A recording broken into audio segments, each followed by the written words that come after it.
உறவுகள் வணக்கம். ஆடுகளம் படத்துல ஒன்று வரும். ஐயோ என்னயா மைக்கு கொலை வரும்னு கேட்குது, சரி பண்ணுங்கயா போர் ஆடினால் அப்படின்னு ஒரு பாட்டு வரும். அது போல நம்ம என்ன கேட்குறோம் அப்படின்னா, தமிழக வாழ்வுரிமை கட்சியில் இருக்கக்கூடிய அண்ணன் வேல்முருகன்ட்ட, அண்ணன் உன் கட்சிக்கு அந்த ஒருங்கிணைப்பு இயக்கம் சொல்லி கூட்டு வந்து வச்சுக்கிட்டு கட்சி உன் கட்சியை வந்து சேர்ந்துட்டு இருக்கவனுக்கு ஒரு வேலையே இல்லையா? எப்போ பார்த்தாலும் குறைன்னு நாம் தமிழ் கட்சியை குறையா பேசுறது தான் வேலையா இருக்காங்க. ஒன்று வெற்றி குமரன், இன்னொன்று ஜெகதீஷ பாண்டியன். இந்த ஜெகதீஷ பாண்டியன் பேசுறதுலாம் வேற வேலையே இல்லை, கட்சி வேலை செய்ய மாட்டாங்க அப்படித்தானே? இவனெல்லாம் நம்பி நீ கூப்பிட்டு வச்சுட்டு இருக்க, தருதலை பிடிச்ச பரவாயில்ல. இங்கேருந்து பொறிக்கு விரட்டி விட்ட நான் தூக்கிட்டு வச்சிருக்கும் போது உனக்கு தெரிய வேணாம், ஐயா இது சரி வராது போல. ஆக சிறந்த காட்டானா இருக்கக்கூடிய அண்ணன் சீமான் கூட இவங்களால மல்லு கட்ட முடியல, நம்மளை ஈஸியாக ஏமாற்றி விடுவாங்க அப்படின்னு தெரிய வேணாம். சரி விடு, அதெல்லாம் விடு. இப்போ என்னன்னா இந்த நாய் பேசியிருக்கு, இவ்வளோதாங்க மரியாதை, பெருசாக ஒன்று கொடுக்குற மாதிரி இல்லை. இந்த ஜெகதீஷ பாண்டியன் சொல்றாப்புல, அவரோட 2 காணொலியை பார்த்தோம், அவருக்கு போடணும்னு வச்சு கொஞ்சம் தாமதம் ஆயிடுச்சு. அது ஒரு காணொலியை சொல்றாரு. இந்த விஜயலட்சுமியே வந்து அவருக்கு தெரிய வாய்ப்பில்லை, சேரனுக்கு தான் முதல் தெரியும். சேரன் வந்து சொன்னாப்புல, அண்ணே நான் இயக்குனராக இருந்தப்ப சேரன் தான் சொன்னார், இது மாதிரி அவங்க அக்கா பிரச்சனையா, அதை கொண்டு போய் கொஞ்சம் சரி பண்ணணும், அவங்கள கொண்டு போய் அண்ணன் சீமான்ட்ட சொல்லு. அப்போ தமிழச்சி தங்கப்பாண்டியனோட வீட்டுக்காரம்மா இது மாதிரி இருந்தாங்க காவல்துறையில், அவருக்கு அண்ணனுக்கு இருக்க பழக்கம் அப்படிங்கிறப்ப நான் தான் கொண்டு போய் விட்டேன் அப்படின்னு சொல்லி சொல்றாரு. அப்ப அன்னைக்கே அண்ணனுக்கு பெரிய பீட இந்த ஜெகதீஷ பாண்டியன் கூட்டு வந்து ஒன்றை மாட்டி விட்டு போயிட்டாங்க பாருங்க. சரி விடுங்க, நான் கொண்டு போய் விட்டேன், வேற எந்த வேலையும் பார்க்கணும் அவனே சொல்லிக்கிறான். என்னென்னமோ பேசினான், இவருக்கு தெரியல வைக்கல போகல அப்படின்னு பேசினான். இன்னைக்கு வந்து சொல்றான் உட்காந்துக்கிட்டு, இன்னைக்கு இவ்வளவு பெரிய ஒரு கூட்டத்தை கூட்டிட்டு கொண்டு போய் நிப்பாட்டுறாரு. அது எப்படி? முதல் முறையா ஒரு குரல் பதிவு போடுறாரு, எல்லாரும் வாங்க அண்ணன் கூட வந்து உறுதியா நில்லுங்க அப்படின்னு சொல்லி குரல் பதிவு போறாரு. அதை நான் வேண்டானேன்னு சொல்றேன், நான் அப்படிதான் போடுவேன்னு சொல்லி போட்டாரு அப்படின்னு. இப்போ உனக்கு என்ன பிரச்சனை? அண்ணன் சீமான் கூப்பிட்டனால உனக்கு என்ன பிரச்சனை? ஏண்டா தமிழ்நாட்டில் ஒவ்வொரு தமிழருக்குமான ஒவ்வொரு பிரச்சனையிலையும் அண்ணன் சீமான் கலந்துக்கலாம். ஆனா சீமானுக்கு அவருக்கு தனியா ஒரு பிரச்சனை அப்படிங்கும் பொழுது யாரும் போகக்கூடாது. நல்லா இருக்குடா, நல்லா இருக்கு, எப்படி ஒரு சுயநலத்தோட கூட வந்திருக்குங்கிறது நல்லா தெரியுது. அவர் எல்லா பிரச்சனையும் சந்திச்சுட்டு இருக்காரு, எல்லாத்துக்குமே போய் நிக்கிறாரு. உன் வீட்டு பிரச்சனை, என் வீட்டு பிரச்சனை, நாட்டு பிரச்சனை, எல்லாத்துக்கும் தான் போய் நின்றுட்டு இருக்காரு. அவருக்கு ஒரு பிரச்சனை, அந்த அம்மா தொடர்ச்சியா தொந்தரவு பண்ணிட்டு தெரியுது. இதுக்காக வந்து நீ கூட நில்லுங்கிறதுல என்னடா தப்பு? கூப்பிட்டாலும் என்னடா தப்பு? அதெல்லாம் தவறு கிடையாது. அது ஒரு பெரிய பொருட்டா வந்து பேசி பெருசா ஆட்டிட்டு இருக்காது. இது வந்து ஒரு முதல் காணொலியில் பேசினான். 2வது காணொலியில் என்ன பேசினாரு அப்படின்னா, அதாவது பாத்தீங்கன்னா இன்னைக்கு 50,000 கொடுத்தேன் அப்படிங்கிறாருல, 50,000 யாரு காசு? கட்சி காசு. அவ்வளவு பேர் ஆட்களை கூட்டிட்டு கொண்டு நிப்பாட்டுறாருல, அவ்வளவு கும்பலை கூட்டிட்டு போய் வழக்கறிஞர்லாம் கூட்டு போய் நிக்கிறாரு. அன்னைக்கு வந்து நிக்கலையே, இப்ப இவர் வந்து பாவம்னு பார்த்து கொடுத்தவருக்கு தம்பி விக்னேஷ் செத்து போனப்ப அவருக்கு பாவம் பார்க்கலையே. நீ பாத்தியா? பாவம் பார்க்கலங்கிறத பாத்தியா?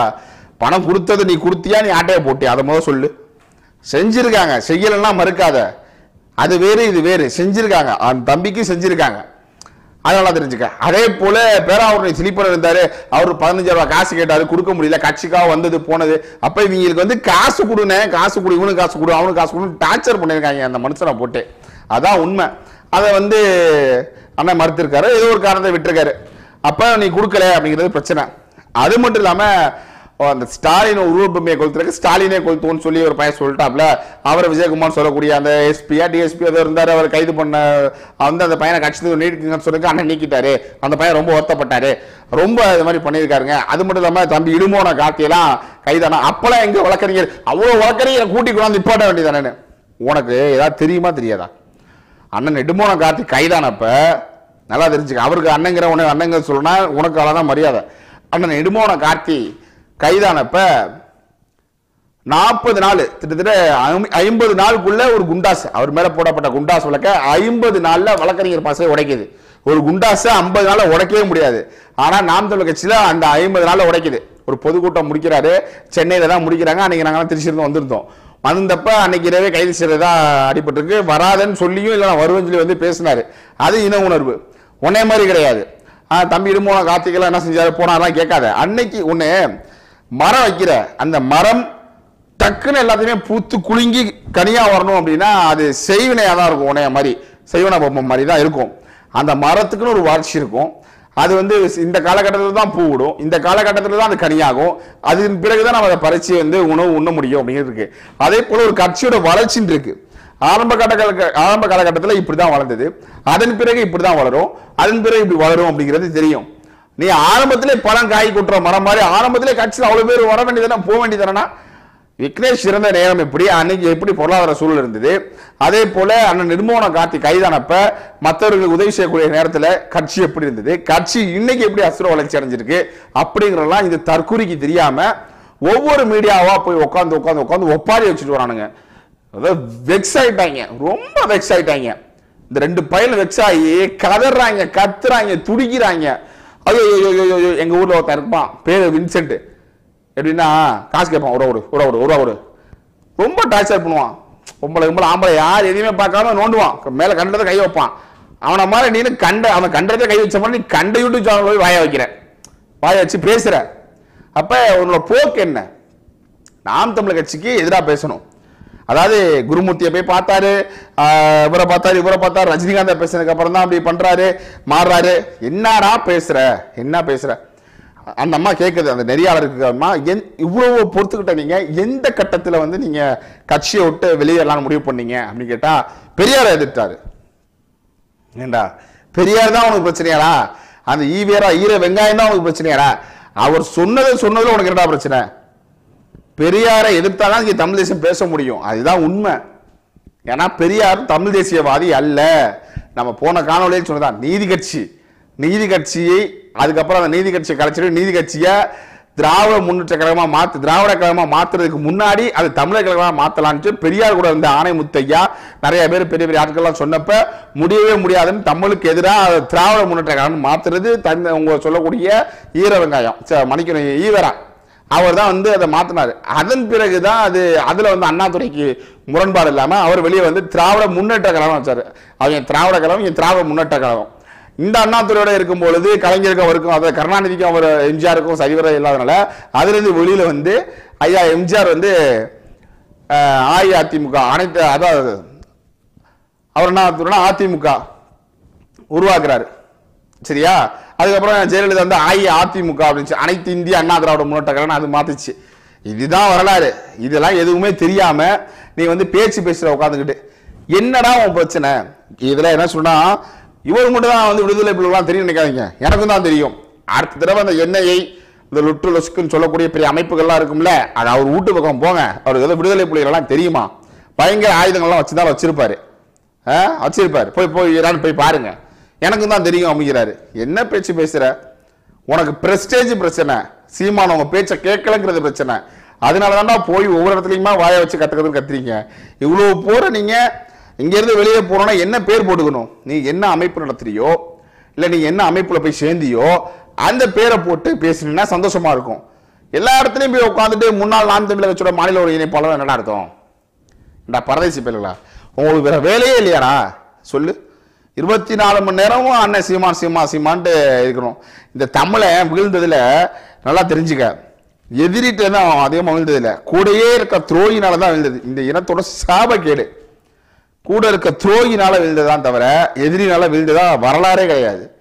3 பேரரசுகளும் கூட இருந்த துரோகினாலதான் விழுந்தது, எதிரினால வீர கிடையாது. சொந்த ரத்தத்துக்குள்ள யுத்தம் காரணமே ஒன்னை போன்ற துரோகிகள் தான். கோபம் தான்டா வருது உன்னை தான் பத்தி பேசும்போது. எப்படி ஒரு சொந்த ரத்தத்துக்குள்ள ஒரு யுத்தத்தை வந்து வேலை செய்யற? வெளியில போயிட்டுனா உன் வேலை நம்ம பார்த்துட்டு போயா கட்சியை கலைக்கிறதுக்கான உனக்கு கொடுத்த அசைன்மெண்ட்டை பண்ணணுன்ட்டு வந்தா நீ மற்றும் ஒரு திராவியா பையனை உனக்கு சொல்லுவோமோ சொல்ல மாட்டோமா? சொல்லுடா. இப்படி ஒரு பாதி, அதாவது சொல்றான் நாம் தமிழர் கட்சி தங்கிட்டீங்களா தவறான, அதுல அவங்களாம் வந்து 70% வந்து சரியா செய்வாங்க, கரெக்டா எழுதுவாங்க. அண்ணன் சீமான் தான் வந்து எழுத சொல்றாரு. இப்ப அண்ணன் சீமான் தான் பேச சொன்னாரா? அவருக்கு இருக்க வெளியில இன்னைக்கு யாருன்னே தெரியாது இப்ப இருக்க சூழல்ல. அவரு கட்சியா அரசியல் வளர்க்கணும்னு சொல்லி அவர் வேலை செஞ்சுட்டு இருக்காரு. நீ இது மாதிரிலாம் பேசக்கூடாது. இது எல்லாத்துக்கும் அண்ணன் தான் காரணம் சொல்லக்கூடாது. அன்னைக்கு வந்து நீ சொன்னீல, நல்லா தெரிஞ்சுக்க. அன்னைக்கு என்ன சொல்ற, ஒரு பையன் ஸ்டாலின் அவரோட உருவபொம்மையை கொளுத்துவோம், அண்ணன் சீமானோட உருவபொம்மையை கொளுத்துவோம், நாங்களும் ஸ்டாலினோட உருவபொம்மையை கொளுத்துவோம்னு சொல்லிட்டு அதுக்கப்புறம் நான் ஸ்டாலினே கொளுத்துவேன்னு சொன்னாரு. அதனால வந்து அந்த காவல்துறை அவரை நீக்குங்க, கட்சி நீக்குங்கன்னு சொன்னாரு அப்படின்னு அண்ணன் நீக்கினால அந்த தம்பிக்கு அந்த பிரச்சனையும் இல்லை.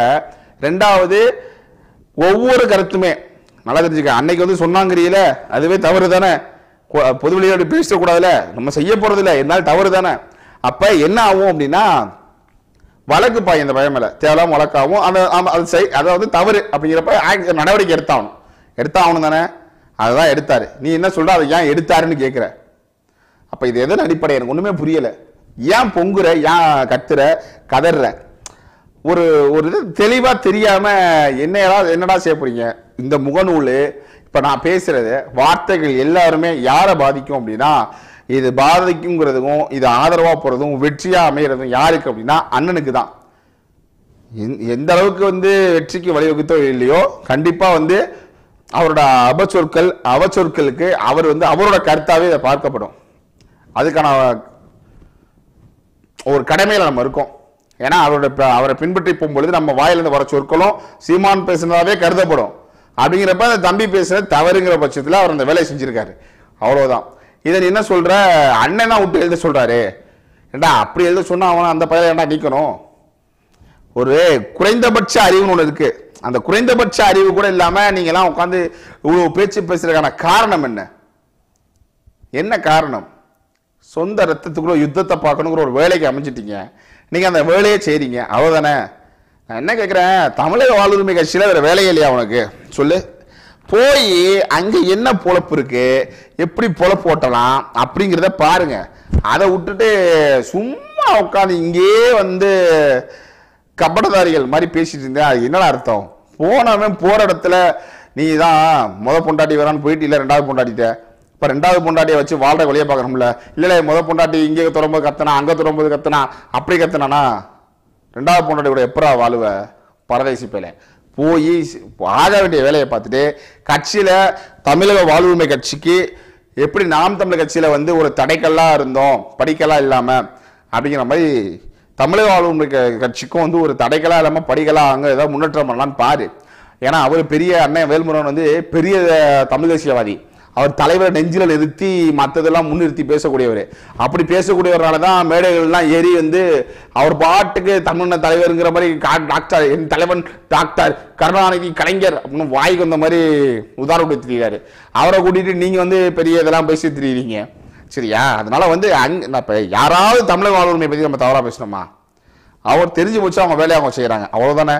அதே போல நீ நடத்த ஒரு ஒருங்கிணைப்பு கழகத்தோட மாநில ஒருங்கிணைப்பாளர் இருந்தீங்களடா, அதை பத்தி நம்ம தவறா பேசுறோமா? சரி, திறம்பட செய்ய ஒரு தமிழ் தேசியத்துக்கு ஒரு மாட்டு தமிழ் தேசியம் இருந்துட்டு போட்டுமே. எப்படி அதிமுக சண்டை செய்யற மாதிரி இது ரெண்டு பேர் இருந்துக்கிட்டுமே அப்படின்னு நினைக்கலாம். பார்த்தா தற்கொலை பயில திரும்ப கொண்டு போய் திமுக செய்றீங்களே, வெக்கமா இல்ல? அப்ப இவ்வளவு நாளா கட்சிக்கு தடைகளா இருந்தது நீங்க தான்டா. இதுல துறைமுருகன் அப்படி பேசிட்டாரு, துறைமுருகன் தாங்க கெடுத்தாரு. என்னடா பேசுற நீங்க? துரைமுருகனுக்கு செஞ்ச துரோகங்கள் எல்லாம் என்னென்ன தெரியுமா? அதெல்லாம் பேசலாமா? துரைமுருகன் அவருக்கு துரோகம் செஞ்சுட்டாரு, ஒருத்தர் செத்து போயிட்டாங்க, இது மாதிரி பெண் உறுப்புல மஞ்சளை தடவி வைங்கன்னு சொன்னாரு, தப்பா பேசினாரு, என்னென்னமோ பேசுறீல. நீங்க துரைமுருகனுக்கு செஞ்ச துரோகத்தெல்லாம் பேசலாமா? இதெல்லாம் தனிப்பட்ட உரையாடலை ஒருத்தன் எடுத்து அதை பதிவு பண்ணி போட்டு இது பண்றான். அவன் மண்டைக்கிற மாதிரி பேசுறான், அதெல்லாம் உனக்கு தெரியல. அண்ணனுக்கு ஒரு குழு இருக்கு, அந்த குழு சொல்றது அண்ணன் செய்வாரு அப்படின்னா என்னடா? அப்ப இவ்வளவு நாளா அண்ணன் செஞ்ச தவறுக்கெல்லாம் அவன் உறுதுணையா இருந்தீங்களா? போய் பொழப்ப பார்ப்பானுங்களா இவங்க உட்காந்து. இவங்க பேசுறதெல்லாம் கேட்டாலே தவிர்க்கணும் தான் நினைக்கிறோம். அதாவது 100% தவிர்த்து போகணும் தான் நினைக்கிறோம். ஆனா இவங்க பேசுற பேச்செல்லாம் பார்த்தா புதிதா இருக்கவங்களுக்கும் ஒருவேளை இருக்குமோ அப்படிங்கிற மாதிரி ஆயிரும். அப்ப அந்த நாயை செருப்பை கவ்வ கொடுத்து அடிச்சுட்டா இதோ ஒரு 2 பேரும் பார்த்து சரியா பேசிருக்காப்ல அப்படின்னு ஒரு எண்ணம் வரும்ல. அதன் காரணம் தான் தவிர மற்ற எதுவுமே கிடையாது. அதனால வேற வேலை இருந்தா, ஆழச்சிருந்த வேலை இருந்தா பாரு. இல்லை இதனாலதான் நான் வயிறு சோறு எனக்கு வாழுது அப்படின்னு நினைச்சீங்கன்னா நீ தொடர்ச்சியா பேசு, அதுதான் உண்மை. வேற வழி இல்ல. நீங்க எலிக்கு தலையா இருந்துட்டு அங்க போய் புளிக்கு வாழா இல்ல, ஒரு முடியா கூட ஒரு புண்ணா கூட இருக்க முடியாதுன்னு சொல்ல வரேன். அது மாதிரி போய் சேர்ந்துட்டேன். அதனால நீ உட்காந்து என்னென்ன பேச்சுகள் பேசணுமோ அந்த பேச்சுக்களை பேசிக்கிட்டு தொடர்ச்சியா உன் ஆட்களை வச்சுக்கிட்டு வேலையை செய்றீங்க. நல்லா சிறப்பா செய்யுங்க. அண்ணன் சீமானாலதான் உனக்கு கஞ்சி குடிக்கணும் அப்படின்னு ஒரு நிலைமை இருந்துச்சுன்னா தாராளமா அண்ணன் சீமான்ட்ட வாங்கி குடிக்கலாம் கஞ்சி. ஏன்னா அண்ணன் ஊத்துவாரு. ஏன்னா பல பேர் வள வாய்க்கு அவர் தான் கஞ்சி ஊத்திட்டு இருக்காரு, உனக்கும் ஊத்துவாரு. ஏன்னா அண்ணனை பேசுறதா உங்களுக்கு சோறு. அதனால தயவு செஞ்சு நல்லா பேசுங்க, நல்லா வருவீங்க. நன்றி.